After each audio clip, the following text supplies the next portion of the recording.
because I'm reflecting with my phone. I keep trying to put this video out there because it's important. The whole bottom line between, or as to why this whole sex trafficking shit's going on with me and harassment and everything like that is about money, obviously.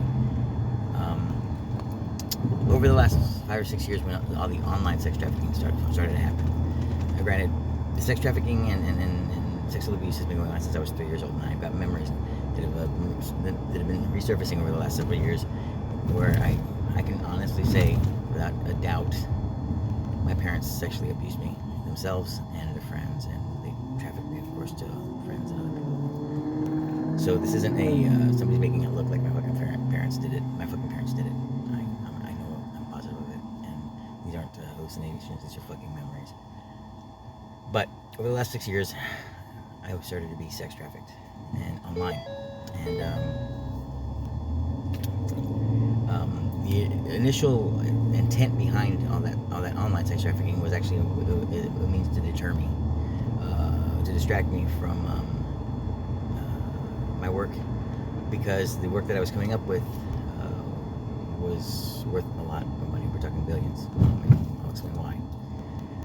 So the sex trafficking online started off, like I said, as a way to deter me or distract me, but what nobody counted on, including myself, was that I was going to become highly marketable in this industry.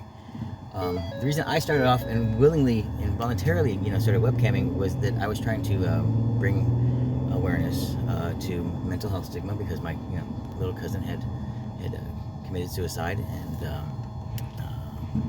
I didn't like the situation that I had over at Tropical, Texas, and because my whole idea was that if you have to go to Tropical, Texas for an appointment, you're usually sitting in a waiting room for like 2 to 3 hours, and it's not a comfortable place to be. There's a lot of people who are really sick.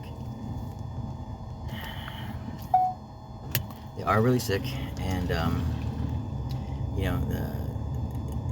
you see some pretty freaky shit, and it's uncomfortable situations there at the waiting room there in Tropical, Texas. So by the time you get to see the doctor, you're already agitated, you're already feeling like shit, you're already fucking depressed, even if you didn't walk in there depressed, because you're just like, fuck, is this who I am? And then the doctor sees you for maybe at the most 10 minutes and has the power to prescribe you all of this powerful motherfuckers medication.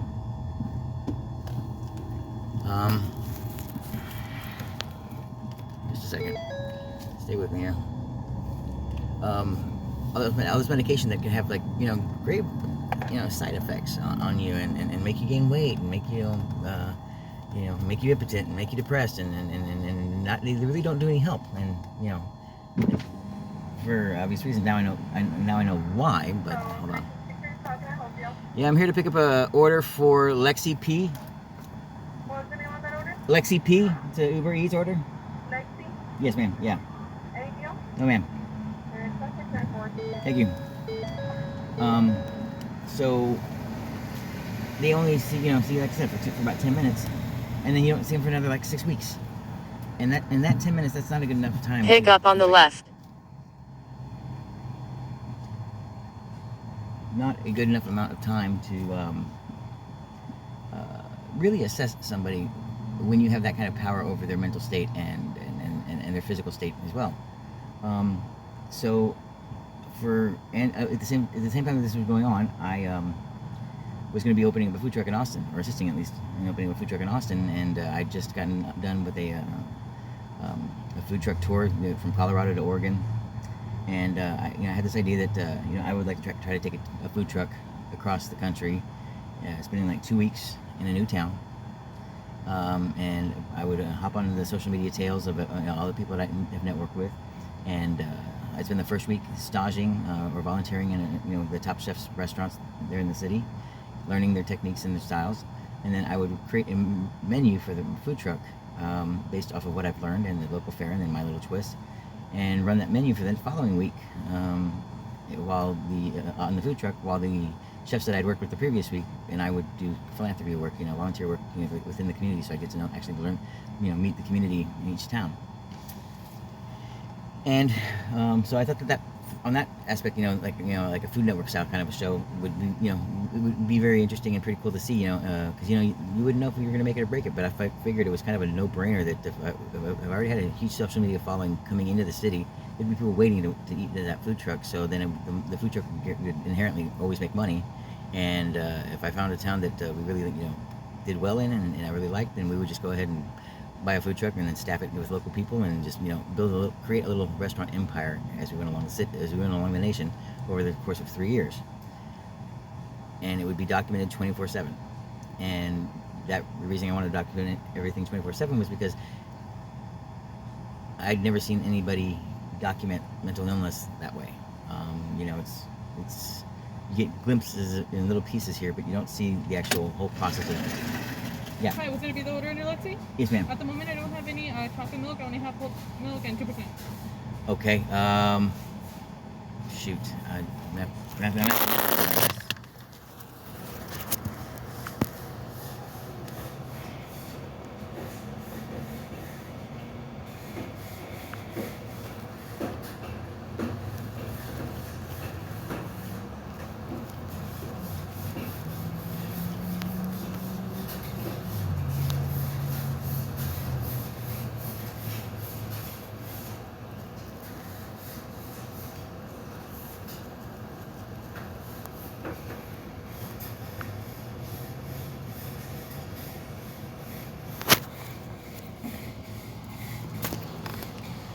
Sorry, just 1 second.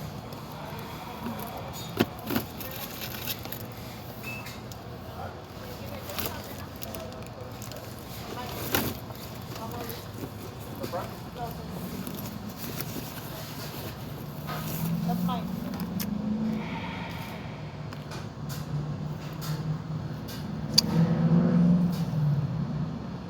I'll give it another minute, and if not, we'll just take the regular chocolate milk.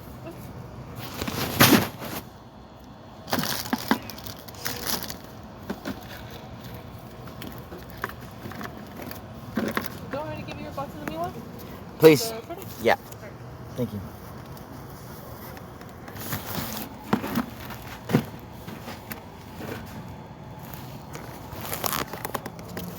Just go ahead and give me the regular milk, please. Sorry? I'll take the regular milk. The what? The regular milk, please. Regular milk? Yeah. Just 1 second.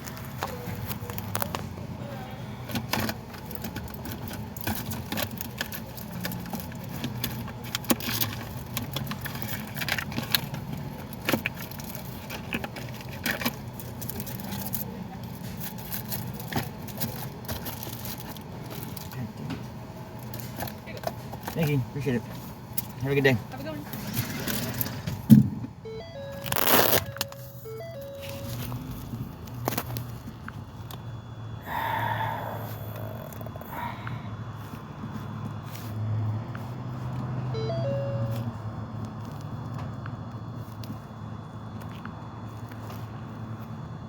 Head to your drop-off at 1916 Summer Breeze. It makes me feel fine knowing there's a Jasmine in my life.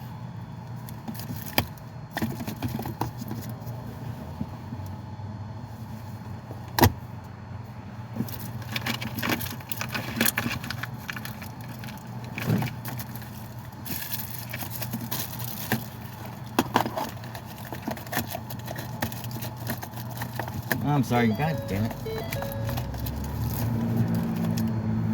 1 second, guys. I apologize.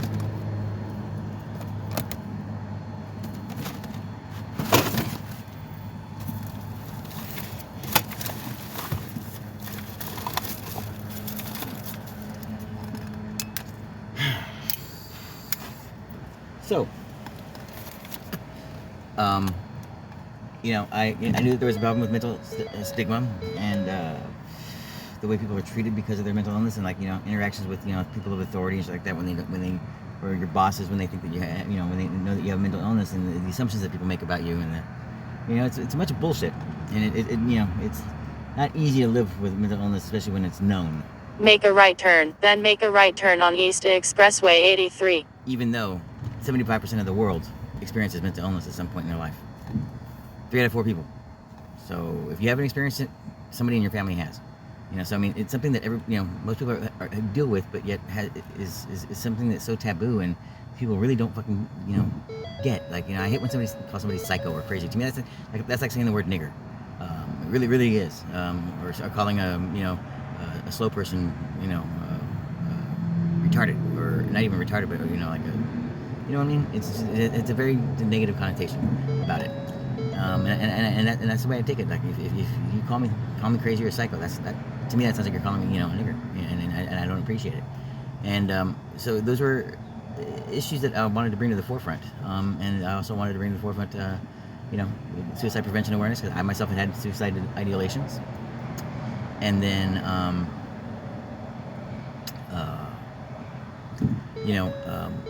one thing especially about being bipolar is the way that you interact with the world, and you have mood swings and shit like that. There's like 4 or 5 stages of being bipolar. You have the depressed state, the manic phase. Then you have like your mixed state, and then you have a psychotic phase and all that kind of shit. And you may not experience all of them,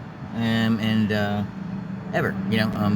But for the most part, you're usually going from high to low. And a lot of times you're in a mixed state, and then occasionally, for some people, that you can have phases of psychosis.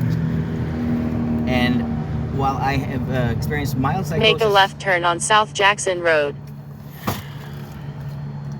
In the past, they've been very, very minor phases and very, very mild psychosis. We're just kind of like hearing shadows, or like did I hear something or not? But there's never actually been like a voice fucking telling me like go murder somebody or anything like that, like fucking Bundy. It's just been mild, and it's been years now. There have been other times where I've, maybe have experienced, something similar, but due to lack of sleep, but that was because of a manic phase. So, I mean, that can easily be explained, but it's been years. I mean, we're talking like decades. Just ahead, proceed straight on North Jackson Road using the upcoming middle 2 lanes. Using the middle 2 lanes, proceed straight on North Jackson Road, then make a U-turn to stay on North Jackson Road. I'm gonna make a fucking U-turn? Okay.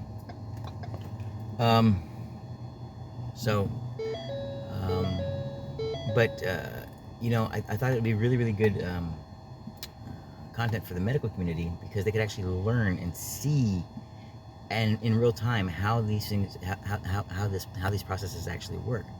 I mean, I don't know if I didn't know if there had been studies about this, or somebody had actually been observed for a long, lengthy amount of time. But usually, when you do a study, unless there's cameras around, which is what this is always going to be about, I mean, how are you supposed to see them in their natural environment and see how and monitor them from the time they wake up to the time they sleep.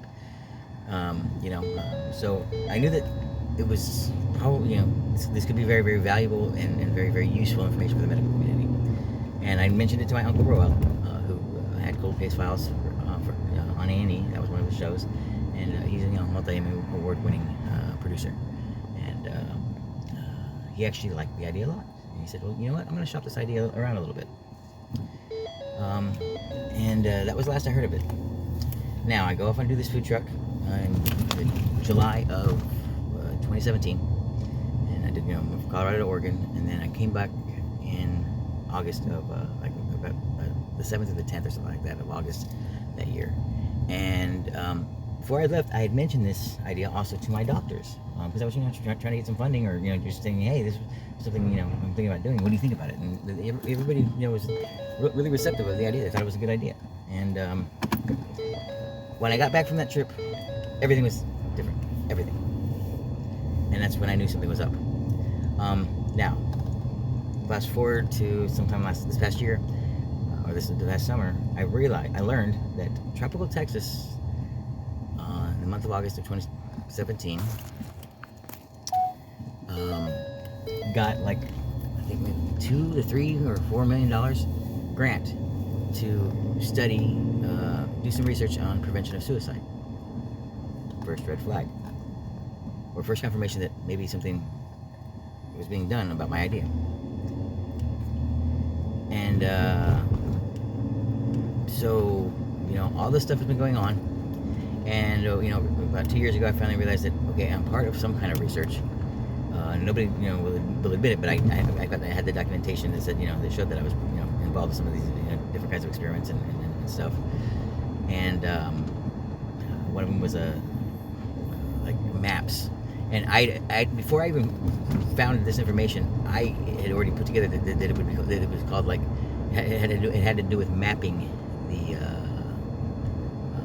triggers for suicide using your cell phone. And sure enough, when I found that document about this program, it was called MAPS, but it meant like something about the prevention of suicide. That's what the MAPS stood for. But I knew that they were using the surveillance technology on your phone to monitor me and map the triggers of suicide, so that basically your phone would be able to predict suicide within a matter of hours, and it could potentially save a lot of lives. But at the same time, and so you would have people really, really interested in this technology, because, I mean, we want to save lives. I mean, suicide rates are higher than they've ever been, especially teen suicides. We've got military suicides. And so everybody would have been interested in this.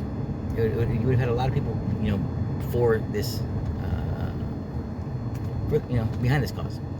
And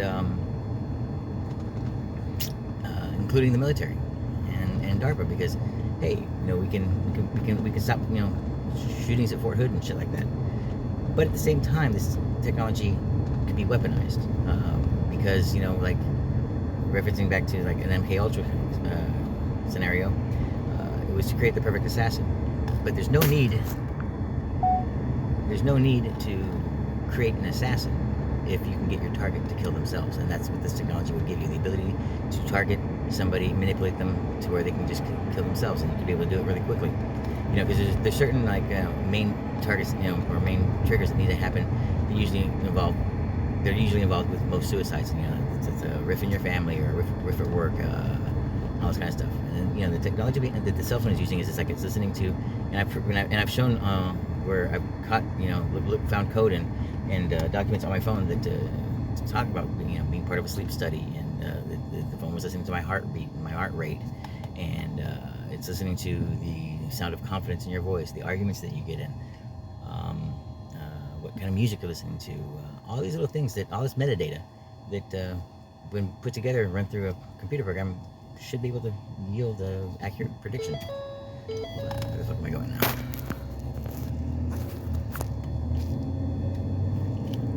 Oh, come on.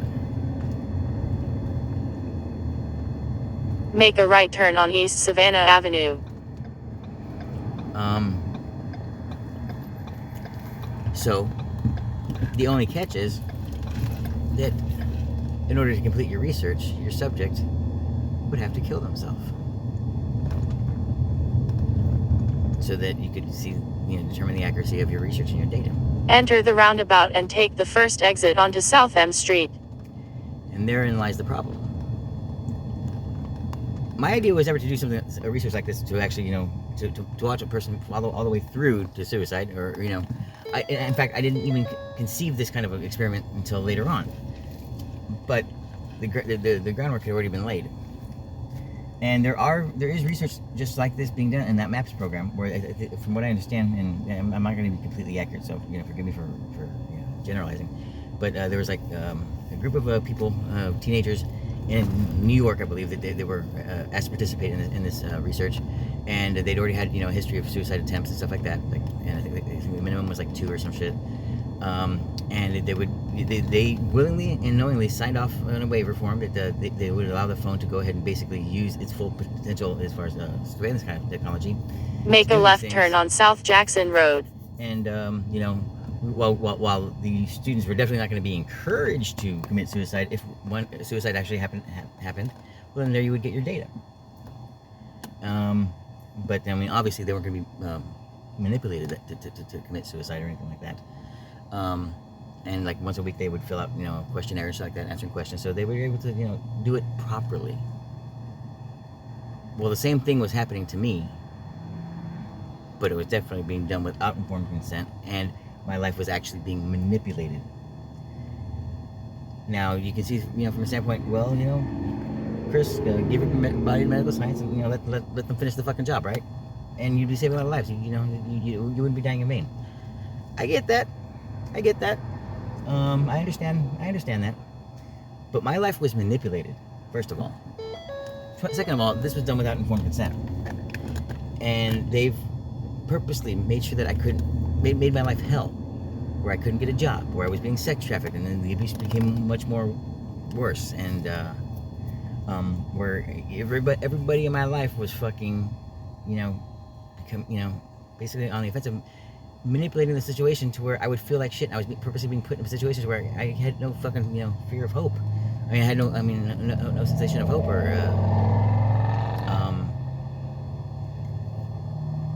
if you've never been suicidal, it is a dark fucking place. And I can tell you that anybody who has been suicidal would never wish that feeling upon anybody, even their worst enemy. I know I certainly don't. So to actually put somebody in that, to manipulate their lives, to get them into that state, is fucking evil and cruel. It's beyond the fact that it's unethical and illegal.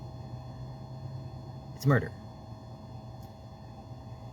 But you can understand why they might do it because of, like I said, the research aspect and the information, the value of information that they would get. But that value of information... In a half mile, make a left turn on East Jackson Avenue. ...is worth a lot of money. And in order for this research to work and this documentary to work, I wouldn't be able to know. So it would have to be done while being uninformed, because I wouldn't be able to know that the cameras were rolling or at all times, and that things were happening to manipulate my life to get me to those states, because I'd know that there was in a quarter mile, make a left turn on East Jackson Avenue using the upcoming left lane. So you wouldn't be able to get a true, sense of what, of my natural psyche, because I'd know that everything was gonna be okay at the end. So I couldn't know that everything was gonna be okay at the end. So, therefore, is that one dilemma that, well, I can't tell him. If it's going using the left lane, make a left turn on East Jackson Avenue. Shut the fuck up. We can't tell him.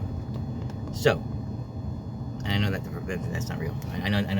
I'm just saying shut the fuck up. It's interrupting me. So you've got the basis for a really good documentary and really, really important, valuable research, and good reasons to go ahead and let this actually happen. But, and now, at this point, I'm pretty damn positive that that's exactly what happened. But some things happened along the ways that nobody was counting on. With this whole, well, let me first say, so the other reason why why basically everybody around in my life is consenting to murder is not just manipulative murder, I guess. Is not just because of the value of the research that you would get. It's like one of those, like the community sacrificing a lamb, for the betterment of the community. I understand that. I get that. Fine. Cool. Whatever. I forgive you. But the real motivation... In a quarter mile, make a left turn on East Expressway 83 using the upcoming left lane. But the bigger motivation is fucking money. One, for example, the documentary would fucking make huge. It'd be a fucking amazing documentary. Two, because of the things that happened along the way that nobody counted on. One is that I became very, very marketable as a fucking webcam streamer. I became one of the best. I definitely have my heroes in the community, people that I look up to, and but even then, if I take a step back and look at what they've done and why they did it, and put that up against me and what I've done, and reasons why I did it, I outshine them, and I'm not. It's not an ego thing. I just, the way this happened, I couldn't have ever predicted, and I did help innovate that community, and I did help that community grow into like a $350 billion a year industry.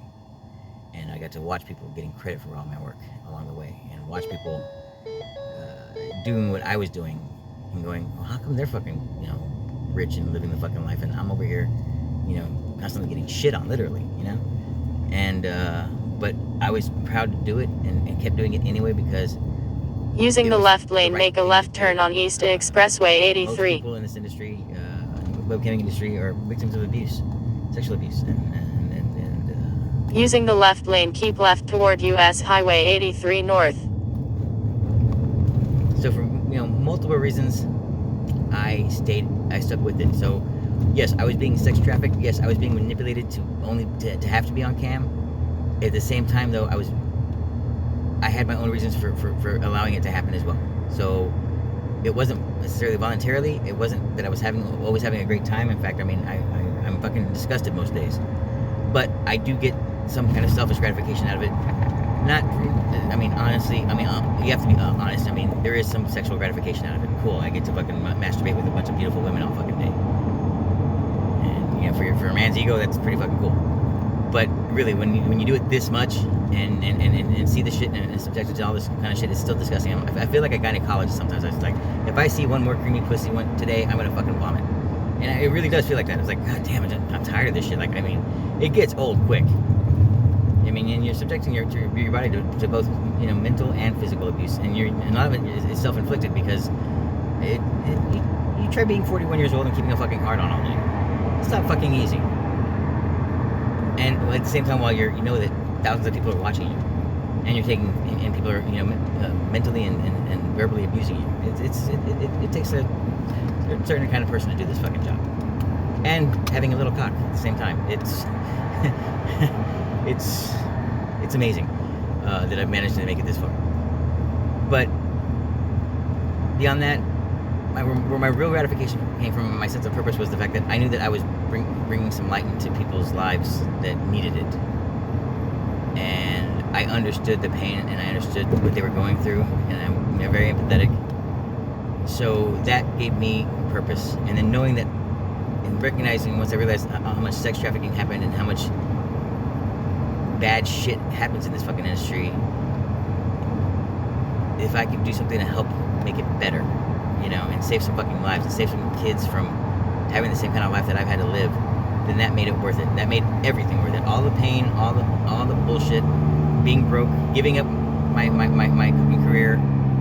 I didn't have a choice in it, because, you know, no matter what, people were making sure that I couldn't work, that I couldn't, you know, go further in my cooking career. It was, so losing basically my entire life, money, having to go back to living at my folks' house, everything, it was still worth it, because at the end of the day, I knew I was fighting a noble fight. I was doing something for children and victims of abuse. And if I kept people's attention on me, then that means that they couldn't put their attention on anybody else to victimize. So it was worth it. And that's what honestly prevented me from killing myself throughout the last several years. Just trust me, there were a lot of times where it was like, I'm done, I can't do this anymore. And in fact, there was a couple of times on cam where I downed a fucking bottle of pills.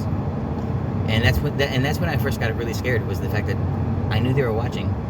I knew they saw me do this, and they didn't step in to do anything. In 2 miles, take right exit 137 toward Federated States of Micronesia 396 Bryan Road. They were going to let me die. And that's when it got scary. When I know they saw me and watched me fucking down those pills, and didn't step in. That's when it was like, oh fuck, okay, they really want this to happen.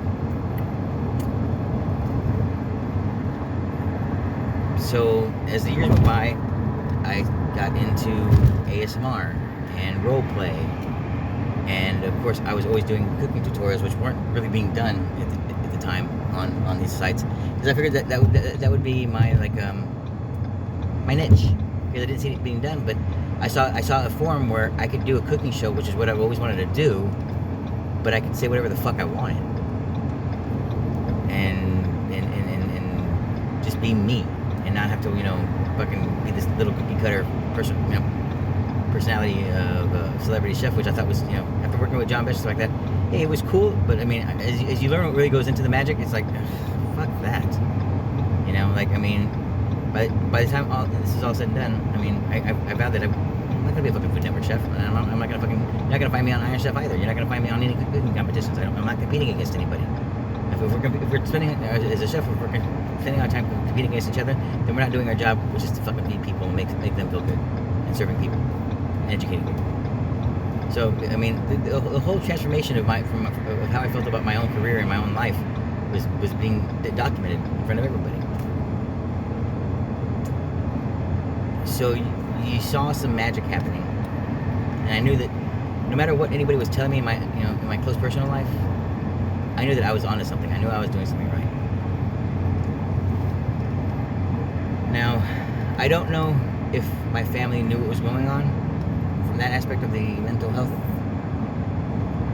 documentary part, but they knew I had they knew I had this idea, and they knew that I knew something was up. But I don't think that they were in on it. I think that, I mean, obviously, in order to get my true interactions, I would have to have real interactions of life with my family. So it would have to be done without their knowledge as well.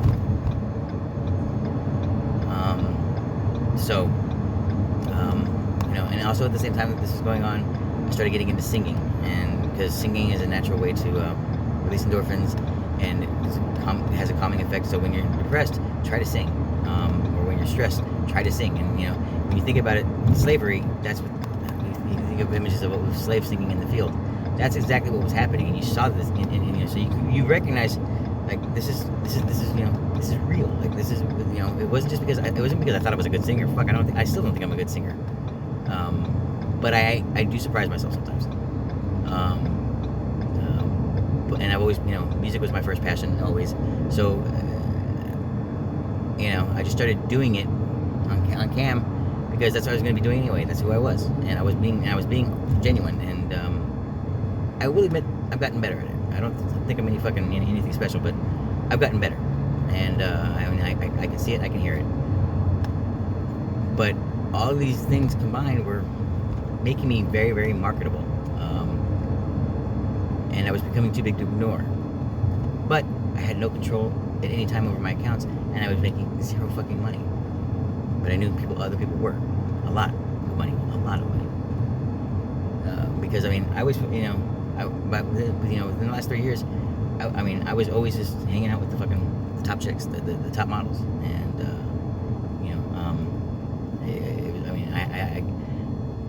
I knew that, no matter what, I didn't have to be logged in, I didn't have to be broadcasting. I knew that everybody was watching me.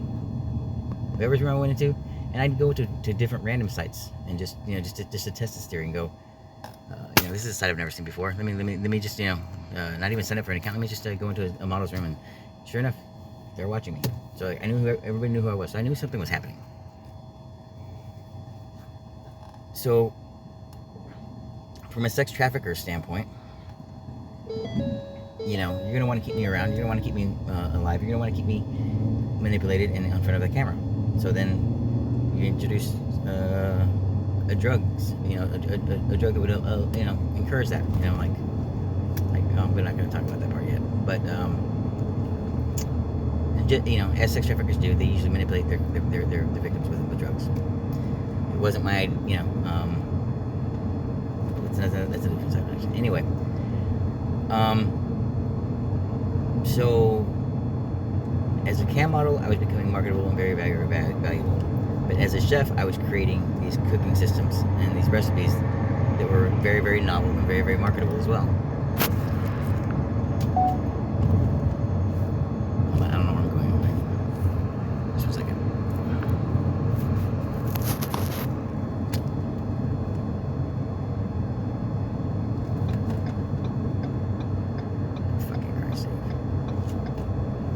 Alright, so no, I'm not gonna see my face for a minute. Let me get this order done. So, in a quarter mile, make a U-turn on East Frontage Road South. I didn't know who. I started to have ideas when I started to recognize people, and I was realizing, oh shit, these are people that I know. These are people that are my old friends. These are people that are my old co-workers. And then it got to a point where this is my own fucking brother. Make a U-turn on East Frontage Road South. Now, the fact that they knew I knew something was up, but I didn't know what, they were able to use that to their advantage, thinking, hey, no, this is all just a joke. This is all just for your own good. This is all like for your, we're trying to make you a better person. And so they were able to ride on those tales of that, believing in the goodness of people, of my optimism and gullibility, and use it to further exploit me. What slowly became obvious and apparent was that it was my own family that was sex trafficking me, and my own family who had abused me and molested me as a child.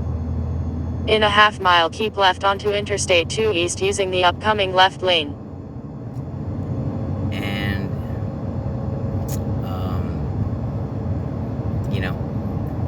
know that in the previous videos up to now, up to this point, I've said somebody's manipulating the situation to make it look like my family did this. And somebody's, making it seem or trying to pass the blame on my fucking parents. The only reason I was doing that was because my mother was scaring the shit out of me and it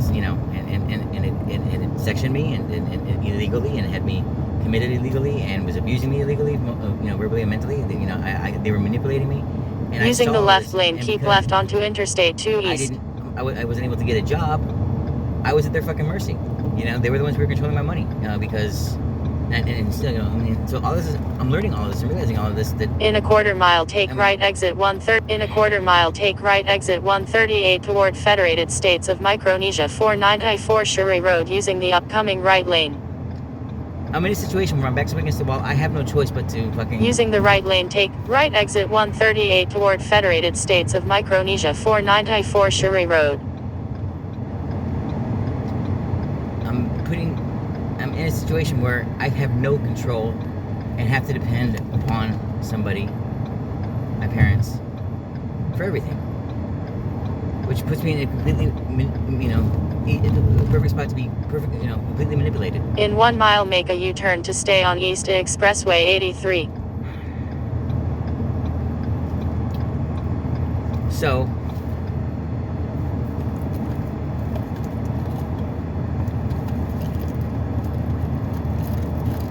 as a sex trafficking victim, I was worth a lot of money.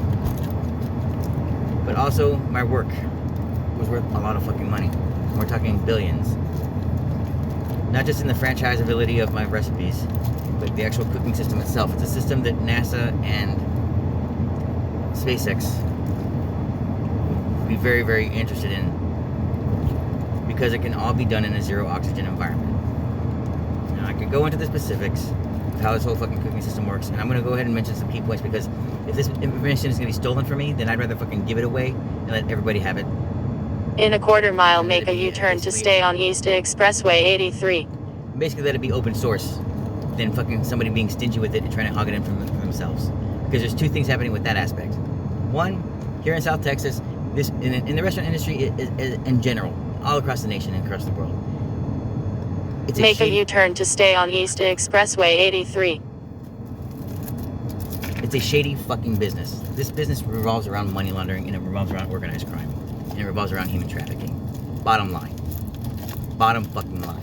Wine is a great tool for fucking laundering money. Market items are a great tool for fucking laundering money. Drug market. Restaurants are a great tool for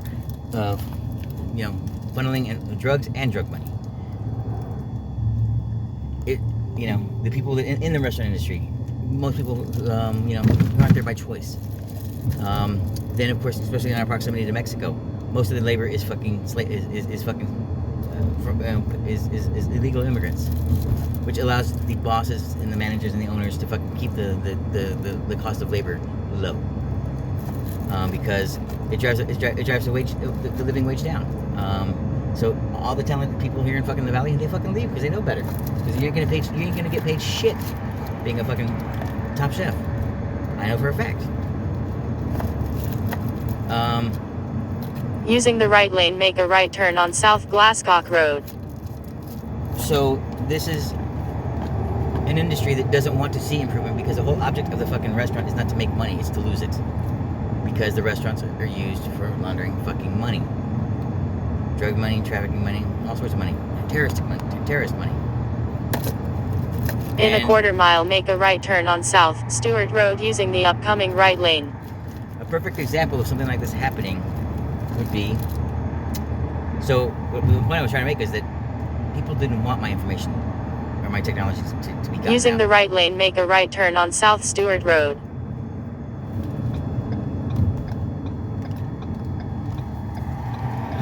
I'm not going to comment on saying it doesn't seem like she's fucking talking a lot, just because I don't want to fucking discredit myself and go, that's probably I understand that's more than likely just a fucking coincidence, but you got to admit she fucking talks a lot right now as I'm trying to make points. Just ahead, proceed straight on North Stewart Road. See what I mean? What's the need for the comment? Go ahead and just proceed ahead. No shit. Proceed straight on North Stewart Road. Oh god, it's fucking hilarious. Anyway, so back in the early 1900s, you had what was called the light bulb cartel. Not a Mexican thing or not a mafia thing. It's a cartel, and a cartel is like a business arrangement between multiple entities. In a half mile, make a right turn on East Business Highway 83.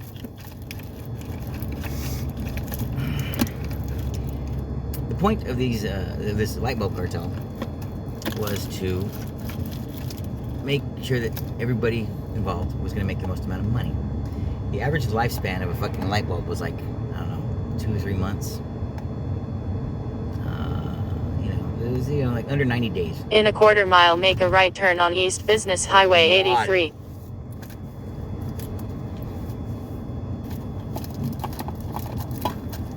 Well, everybody was happy. Everybody was making money because it was that you're gonna have plenty of repeat customers, and everybody needed a light bulb. Everybody needed light, so it was a good business to be in. And the average of lifespan out of make a right turn on East Business Highway 83. Out of all 5 companies was about 3 months. Right. Well, along comes some asshole and invents a light bulb that has a lifespan of close to 100 years. Who would want a light bulb that lasts 100 years? I mean, who wants to be fucking changing light bulbs and paying for all that shit all fucking day? And the price was actually comparable. It was going to be a little more expensive, but it wasn't going to be like astronomically, expensive either. But it would last for 100 years. So the cartel got together and said, "Fuck that." They basically stole the guy's work and destroyed it. In a quarter mile, make a left turn on North Glasscock Road using the upcoming left lane. That nobody would find out about it, and that nobody would know about it, and therefore it never happened. And the cartel would continue making their money and purposely driving technology and innovation away and down, stopping it before it could happen. Using the left lane, make a left turn on North Glasscock Road. Because they were fucking greedy. And the whole other business was fucking making money. So, with an innovation like mine, one person can do the job of 5. It cuts down the labor costs immensely. The food is better. The waste is minimized. The inventory is minimized. The need for inventory. The need for a lot of ingredients. Quality is better. So then it kills the need for this fucking slave labor. But that's how we make money. It's off of our slave labor. And that's how we, make things happen, for sex trafficking and make people easily manipulate. So if we can so it would eradicate fucking labor trafficking in the industry. Well, they don't want that. Another thing is that, like I said, going to inventory. We would reduce the need for as many goods. Well, guess what? If you reduce that, then how the farmers and the meat market guys and the fucking chicken production farmers, and how they're gonna fucking make as much money if we start reducing the need for it. In a half mile, make a left turn on Summer Breeze Road. The industry would lose money in that aspect. Not really, but it would hit them. But once again, it would affect their illegal operations, not their legitimate operations, just their illegal operations. Now, as far as energy consumption, this cooking system that I developed is over 70% more efficient all around. For example, the food, the cooking In a system, quarter mile, make a left turn on Summer Breeze Road. the cooking system incorporates the use of cryogenic freezing via liquid nitrogen or liquid CO2, or solid state CO2, which means that it makes the food much more safer, but it also Make a left turn on Summer Breeze Road. It also cuts your energy consumption, which a lot of that energy is used in refrigeration. And Using the left lane, make a left turn on East Griffin Parkway. Fucker.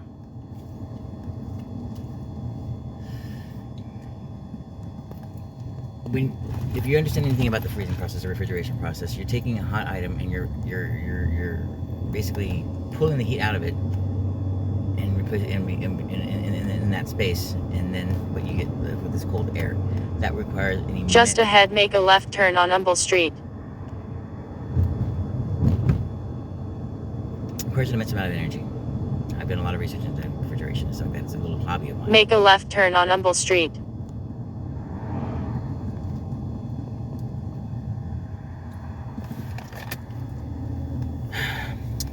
And in fact, little side note here, that's what helped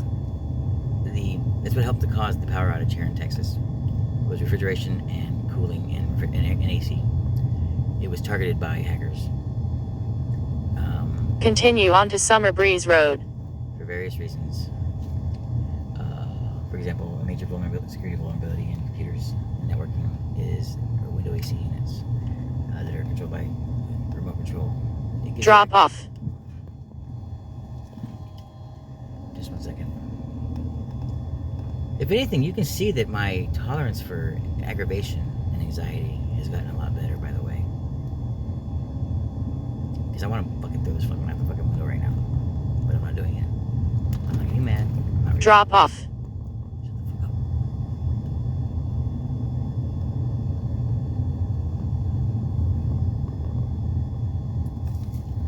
Bitch, I've never hit you. I've never talked bad to you. But you know what? I will drive this fucking car off a goddamn road and off a bridge. Kill us both, okay? How about that? Like that? Like that? Shut up, Miss Know-It-All. Fucking who needs a wife or a girlfriend when you fucking got this bitch? Fucking doesn't shut up. Always has to tell you where you're going. You cunt. Just 1 second.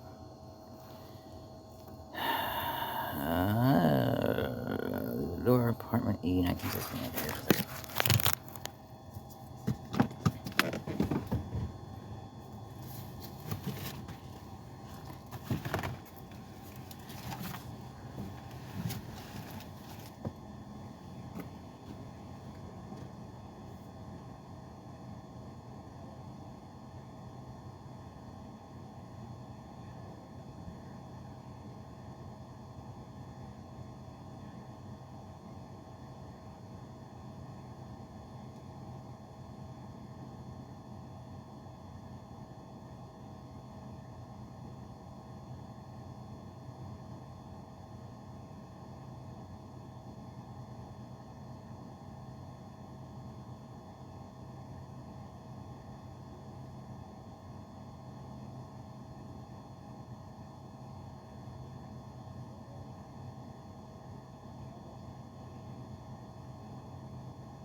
So, anyway,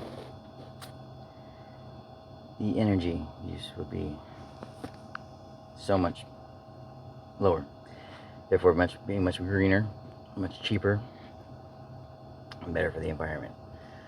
A lot less CO2 emissions. Another example. Okay, going back to the whole AC thing. Yeah, I forgot I didn't finish that point. Security vulnerability of ACs is that you can target using the fans and the electrical grid. You can target air-gapped computers, which are basically the computers that you would like see like in Langley and shit like that.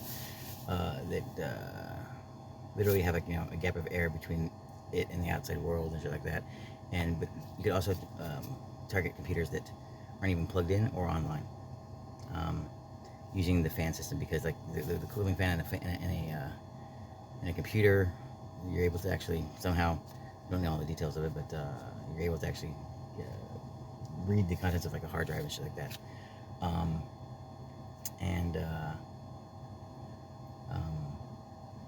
So it has major security vulnerabilities, but a window AC unit period is a major vulnerability for the electrical grid. It allows you to be able to hack into the electrical grid of your target.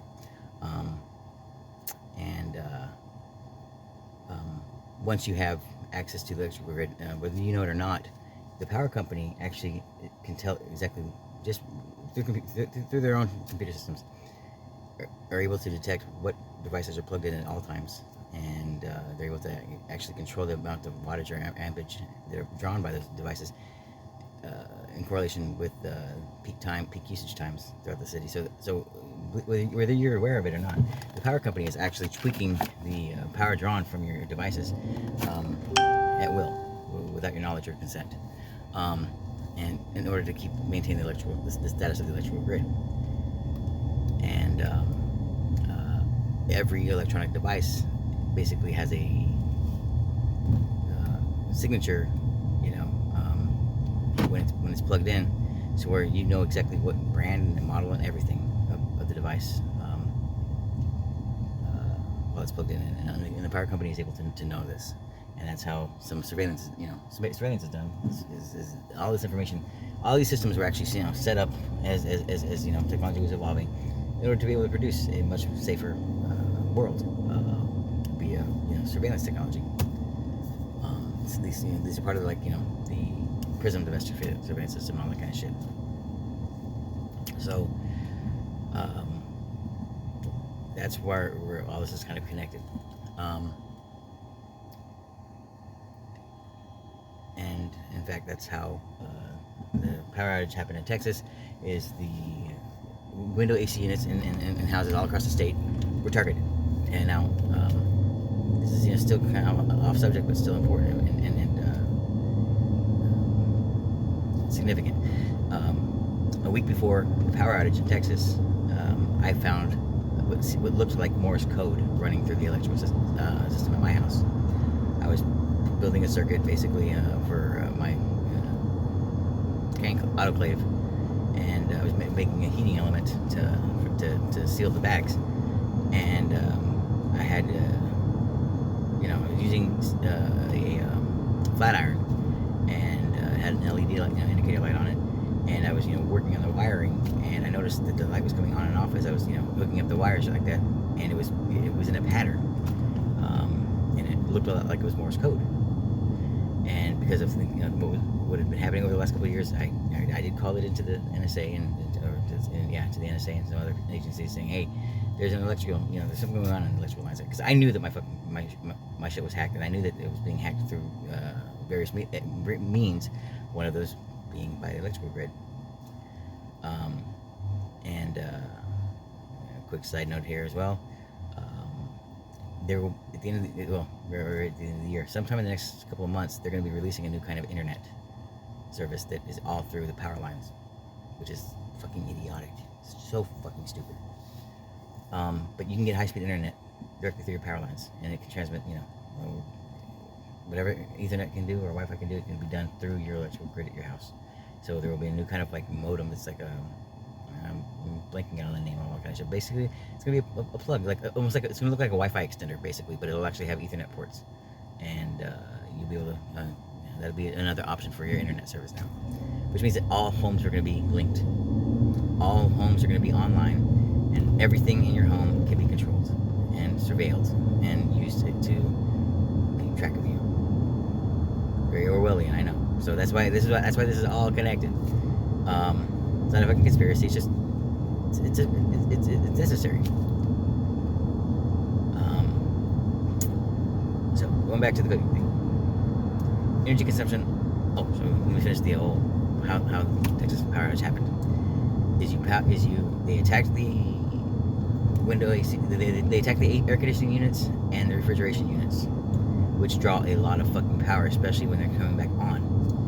But if you send basically a signal to the devices to make the fans run, hotter, and for the cooling system basically to not work very well, then you're gonna draw a lot of fucking power at once, cause a power outage, and then most people don't go unplugging everything in their home during a power outage. They leave everything plugged in, so when they're they can have everything on as soon as the light comes back on. But if you don't fucking unplug everything, well then all those fucking refrigeration and air conditioning units are already basically programmed to fucking pull as much fucking amps as possible. So as soon as the power company tries to turn the lights back on, boom, pop, the circuits pop, because of the amount of power trying to be drawn all at once. So it's basically like a cascading effect where you're fucked, and that's how the fucking Texas power outage happened.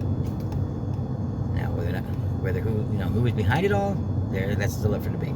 It was definitely an intelligence agency. From what country of origin, don't know. Well, got my ideas, but this isn't what this is about.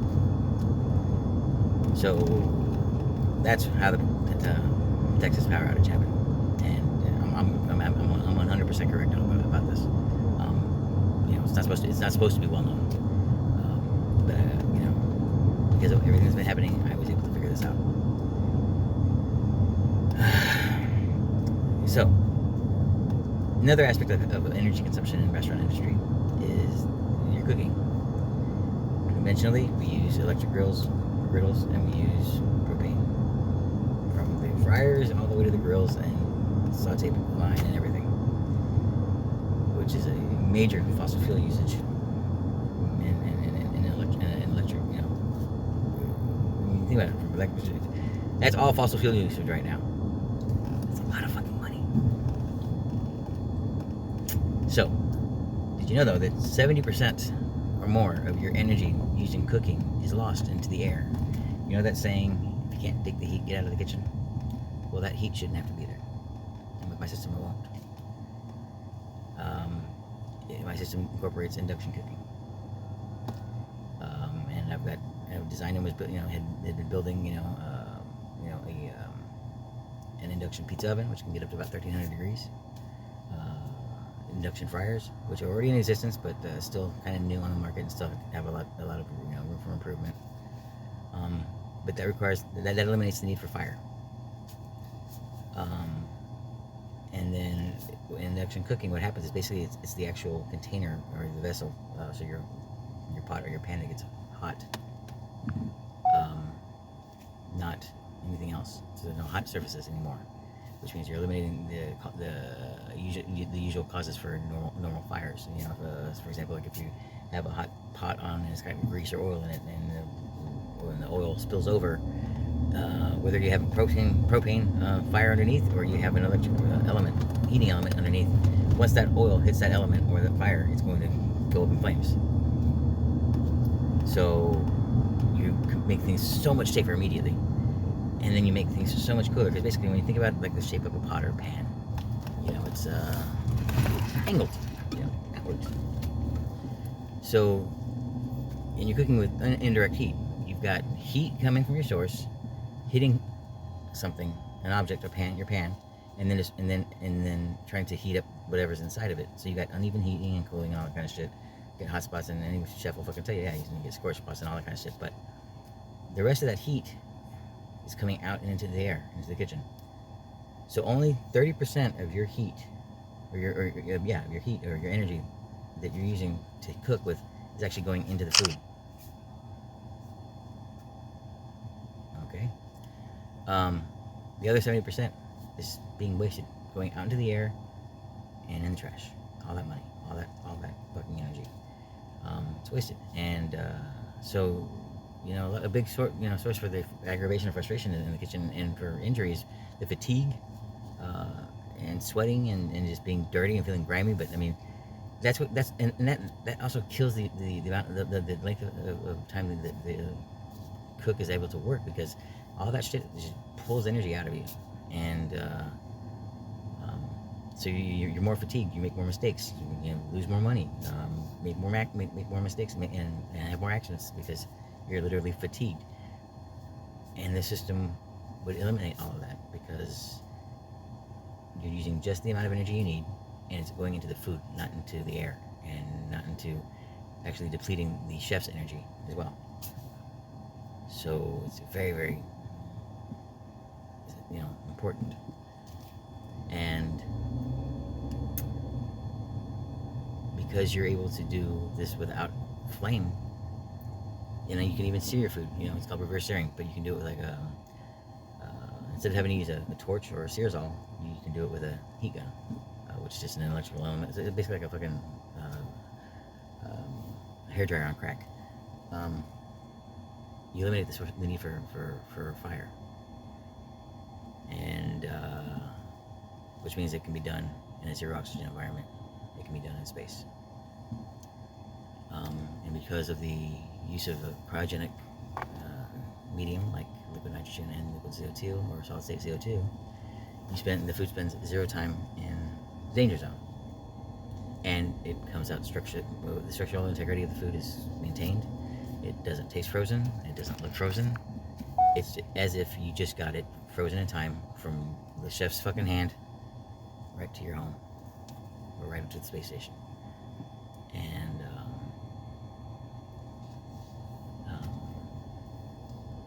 so there's virtually zero kind of loss in as far as integrity, both structurally, nutrition-wise, flavor-wise, everything. It's just like fucking like the frozen food market still kind of sucks, because it's like it tastes fucking frozen, because the process for cooling is usually much slower, which means that there's time for ice crystals to form, which is what breaks down your food. Period. So as the food's slowly cooling down, one, you're spending time in the danger zone, which is dangerous. Two, you're forming condensation, which forms ice crystals, and those ice crystals are like little diamonds, imagine, or little shards of glass, and it's cutting the cell wall of your food. Therefore, when you thaw it out, the food kind of like, just kind of like, it doesn't have that structural integrity that it did before. And then you're creating extra water in that food, because of the condensation buildup, and so the food doesn't taste as good at one point. And then the amount of salt or whatever to actually impact that flavor and account for all of that extra water costs more money as well. So you eliminate all of that. So you're actually left with just flat out better food that was much cheaper to produce, labor-wise much more cost-effective, because one person can do the job of 5, and then more energy efficient because you're able to save so much on energy.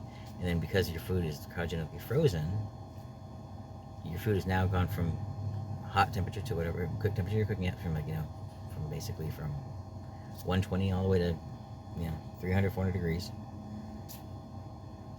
immediately frozen and deep frozen cryogenic level. So that's like negative 400 degrees Fahrenheit. So once you put that in the freezer, if all your food's that fucking cold, then your freezer doesn't even have to operate. It can literally just shut off for a couple of days, depending on how much space is in your freezer, and how much food is in your freezer, and how much air is in your freezer. Which means that your freezer, your cooler, your air conditioner doesn't need to work anymore. And your refrigeration, the same thing. Basically, it can piggyback. So like if you have a refrigerator freezer combo, basically that one wall that butts up against the refrigeration side is also going to be really fucking cold, which means that you can use a fan system to pull the heat out of the fucking food that was in the refrigerator and expel it. So then basically you're cooling all the food you have, both frozen and non-frozen, just by producing the food that you had on the line. There's a lot more details that need to go into it, but you should be able to get what I'm saying. and the fact that I created, built the autoclave that actually allows you to cook under vacuum. Um, Means that all your food can be pasteurized, shelf stable, safe, and if you do have a power outage, your food's not going to go bad. It's safe. It's shelf stable, and it's COVID free. It's pasteurized essentially, if not other words for pasteurization, but to make something shelf stable because it'll eliminates the growth of chance for growth of bacteria and pathogens and COVID, and because it uses UVC lights as well. You've now got a cooking process that's better, safer, cheaper, better nutritional content, flavor-wise better. It's better all around, and it eliminates the need for such a big labor force and energy consumption. So you've got people from the valley going, fuck that, we're gonna lose out on all of our illegal operations. We don't want that. Let's fucking try to keep that shit quiet. But ooh, some of these recipes are like marketable to fucking like McDonald's and Taco Bell and shit like that. Let's make our money off of there. Fuck this technology. But then you have other people hearing about this technology going, this really could revolutionize the industry, and it's exactly what the industry needs, especially since post-COVID, because nobody wants to go back to being a slave anymore. And so the labor force is saying, fuck this, I'm out. And the fact that this all can be done, incorporated with AI and machine technology and literal burger flippers and shit like that, and it can get to a point where you can man a kitchen basically with one or two human beings and be able to still produce whatever a full-fledged fucking 5-star dining room dining kitchen could do. But that's what we need. We need people to be working other jobs and doing other things that are more important that still require humans. If we can automate the cooking industry, we're doing something that's better and makes food much cheaper, not more expensive.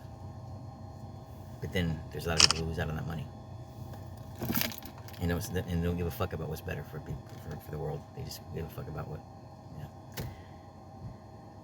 So this system is a feature of the cooking of the food industry, and both here on Earth and elsewhere. And can you think about landing the fucking contract for NASA and SpaceX to produce to set up the food production system for manned space travel, the future of humanity. You're talking billion-dollar contracts. I can say out of experience that I know that Rick Macias, who was and I were supposed to be partnering up at Monster Car Wash in Edinburgh, was shopping my idea out to somebody from Maquiladoras, and we were in talks to get a contract for 40,000 plates a day. And if we did well, we were going to get 5 more Maquiladoras with the same level. So 240,000 plates a day, one contract, one section of the market. And then he was also talking to some schools at the same time. $240,000 plates a day, that's some serious fucking coin. We're talking, that alone could have yielded close to $1 billion. Just that one talk. Now, say you get some school districts involved. We're talking billions and billions of fucking dollars. So, now my knowledge is also worth a lot of money. And now people are going back to this whole fucking suicide thing and the killing thing. Now they want me dead because they want all that money that would be mine. It's a greed thing. My mother's family, her cousins, are her nieces are opening up a restaurant as we speak called Lou's Brunch and Brews.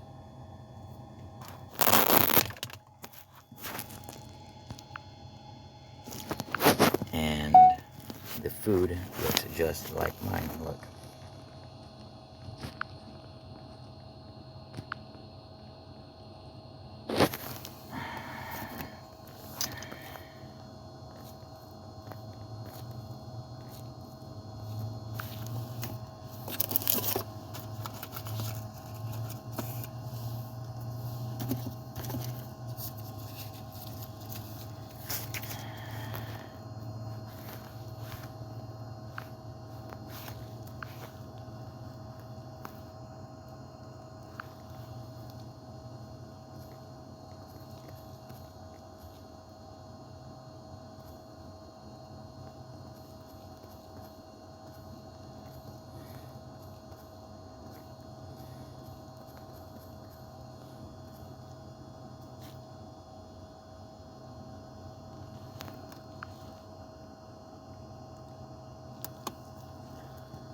Now, the first picture they posted up was plated like this right here. Is it?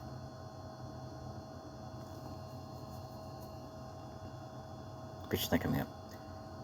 If you saw, it was put on a wooden board. You chicken and waffles and eggs Benedict. Well, the eggs Benedict was one of my most popular dishes over at Landscape Brats. The chicken and waffles is one of my recipes on my menu that I was creating for all of this fucking shit. And you've seen it before. And I do all my plating on wooden boards. My family was going to have me either killed or committed, but the preference was going to be killed because they had already stolen after the fire. They had stolen all of my recipes and all of my work, all of the hard drives documenting all of my work, which meant that there would be no evidence that it was mine and that I did all of this. But the whole point was going to be that, you know, Chris died due to a drug overdose or an addiction or committed suicide because he couldn't, you know, live with everything. But to honor Chris, we're going to go ahead and open up this restaurant and run his food and all of his recipes because we were able to salvage it from the fire. And he would have wanted it that way. You know, so we're going to honor Chris. And at the same time, we've been working on a documentary for Chris to help prevent suicide because he lost his little cousin Noah. And it's so sad that we lost Chris too. But luckily we were able to salvage this information and make a documentary that was going to help the whole world with suicide awareness and prevention. And it's going to be a hit fucking movie, documentary, with a hell of a fucking story that everybody's going to watch. And it's going to make so much money. And then we're going to keep it all. This is a fucking all about greed. My parents sold me out as a child for sex and money. Then sold me out again for fucking fame and fortune.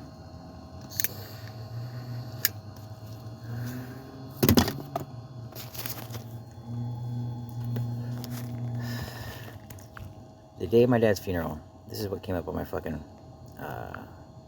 Facebook feed as I was there as I was pulling up to the fucking funeral.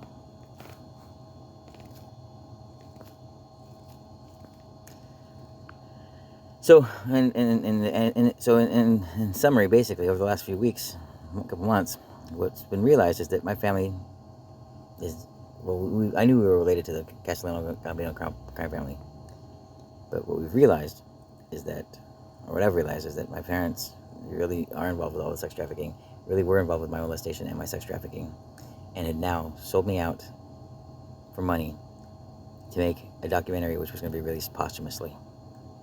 And they were going to look like the fucking loving, badass, you know, parents and family that love their son so much, and so they decided to do this to honor their son when it was all fucking planned to make fucking money off of my life and exploit me even further. So this is what came up the day of my dad's funeral. These are the first 3 posts. Him, and then this. Lobster bisque was the most popular soup at Landscape Brats, and then Lou's. And in my dad's obituary, one of the things that was written about my father was that he loved most being a godfather.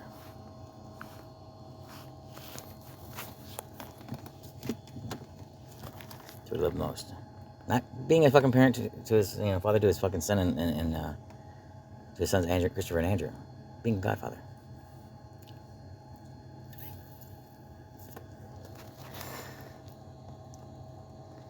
Now, there's a whole fucking other story about this whole fucking organized crime bullshit.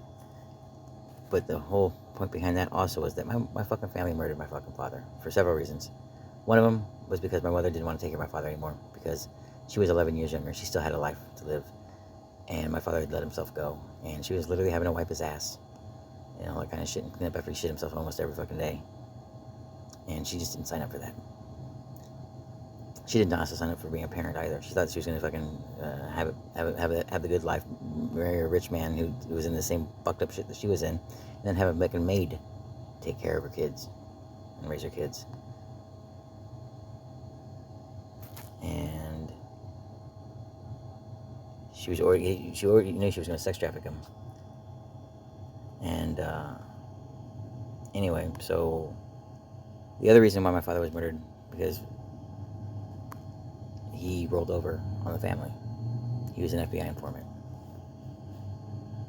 And when the PSA school district got raided, at the time, you have one relative, Roy Navarro, who was a superintendent, another relative, my aunt, who was the head of accounting, and then my father, the head of purchasing. Then, of course, the rest of the family is either heads of their department or principals or whatnot.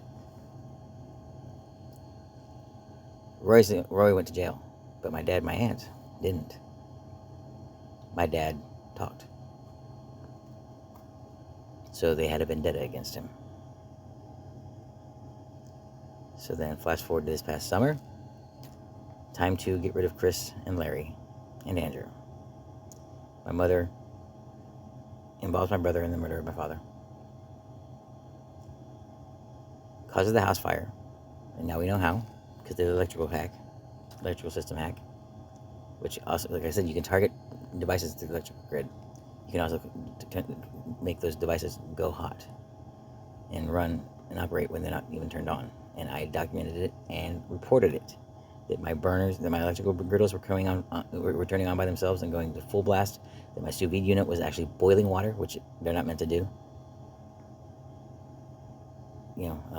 And 2 years earlier, my laptop was on my bed as I was sleeping, and I wake up in the morning to go smoke a cigarette. So I go outside. By the time I get back in my room, my bed is engulfed in flames 3 feet high, and the fire marshal determined that the cause of the fire was the computer. My computer was targeted, and if I hadn't woken up when I did, I would have died in the fire.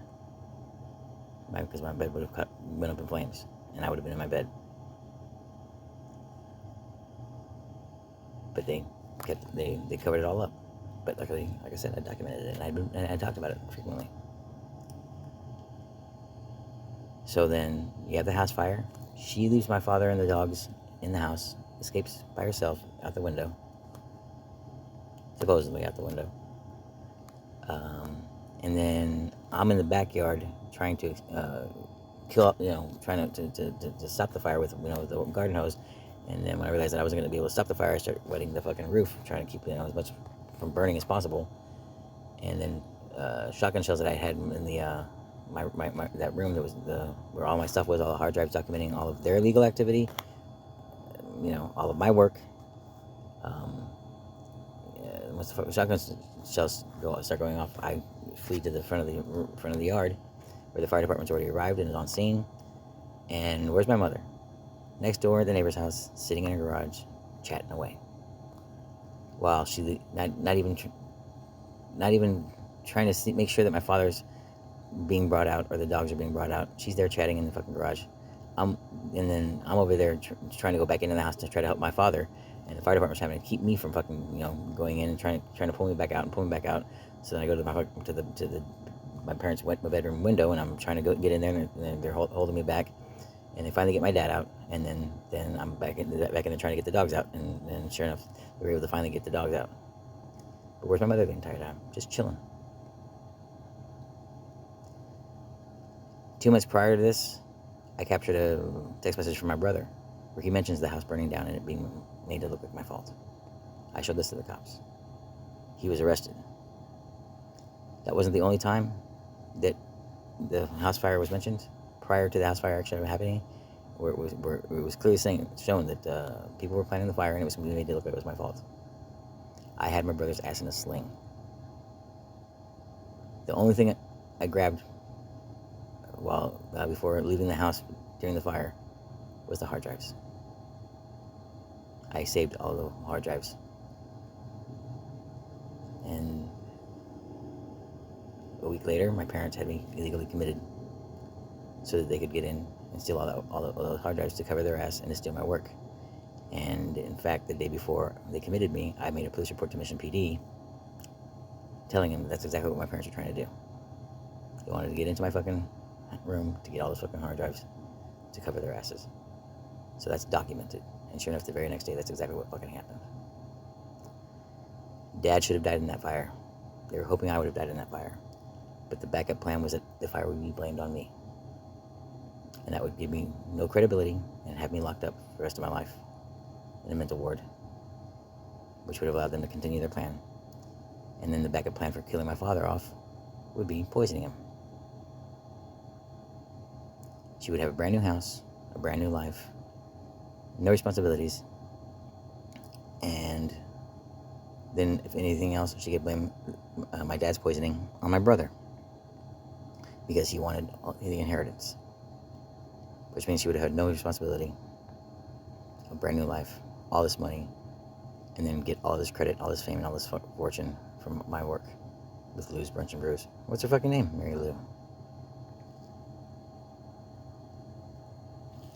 I could talk for hours on this fucking subject and give you all the fucking reasons, but if you look at the previous videos posted that aren't taken down, there's still enough to make the fucking picture very clear for you. This is what happened. My mother's a fucking evil, conniving bitch who's a sex trafficker.